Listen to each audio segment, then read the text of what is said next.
Juliana, a gente continua falando agora aí em Brasília, mas agora falando das consequências políticas dessas afirmações do presidente Bolsonaro.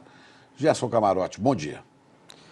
Bom dia, Chico. Bom dia, Ana. Olha, Chico, as consequências aqui em Brasília são grandes, porque você teve ali 2 dias de um recesso parlamentar que só se falou nesse período sobre essa polêmica criada pelo presidente Jair Bolsonaro em relação à contestação não só de documentos da Comissão da Verdade sobre a forma como o desaparecido político Fernando Santa Cruz ocorreu no Rio de Janeiro.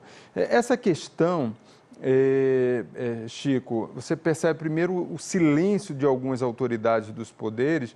Tamanha foi a perplexidade aqui em Brasília em relação a esse tema, como o presidente tem abordado. E há uma preocupação, principalmente de aliados junto ao Congresso Nacional, dessa chamada agenda paralela que o presidente tem insistido em colocar nessas últimas semanas e que isso, a avaliação é que isso pode sim trazer prejuízos à agenda, por exemplo, a agenda econômica, que é considerada a principal do governo nesse momento.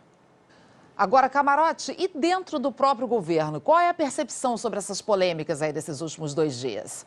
Olha, Ana, de forma reservada, já há um ambiente de alerta dentro do próprio Palácio do Planalto, alguns setores. Você tem um setor chamado ala ideológica, que aí não se manifesta. Agora, demais setores do governo demonstram sim uma preocupação em relação a essa insistência do presidente Jair Bolsonaro e está desviando a agenda de forma permanente. Porque a avaliação é que o país já poderia estar em outro caminho, já poderia estar em outro momento, se não fosse a insistência dessa polarização permanente do presidente Jair Bolsonaro, lembrando um ambiente de campanha, lembrando ambiente de palanque do ano passado e criando uma divisão maior na sociedade.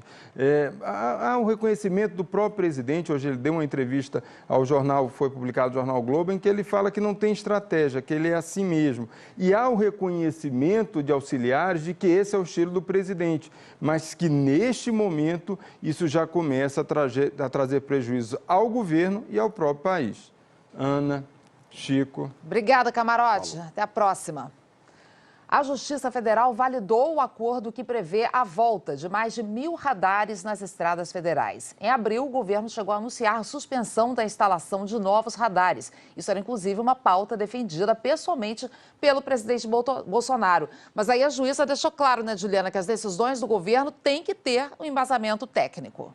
E para isso, Ana, não faltou alerta da importância dos radares, alerta feito por técnicos em engenharia de trânsito, né? O acordo foi fechado depois de uma ação do Ministério Público Federal contra a decisão do governo de suspender a instalação de novos radares. No acordo assinado, a juíza federal Diana Vanderlei determinou que os radares fixos que já estão funcionando em rodovias federais sejam mantidos e que o governo instale outros nos pontos mais críticos das estradas, onde há mais risco de acidentes. O DENIT terá 2 meses para concluir a instalação de 1.140 radares e depois também terá de fazer um estudo para verificar a necessidade de mais equipamentos em outros pontos das rodovias federais.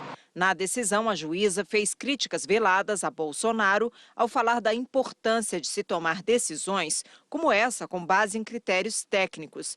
Não há margem para o subjetivismo alheio, devendo ser respeitados os estudos dos profissionais técnicos do respectivo ramo de atuação.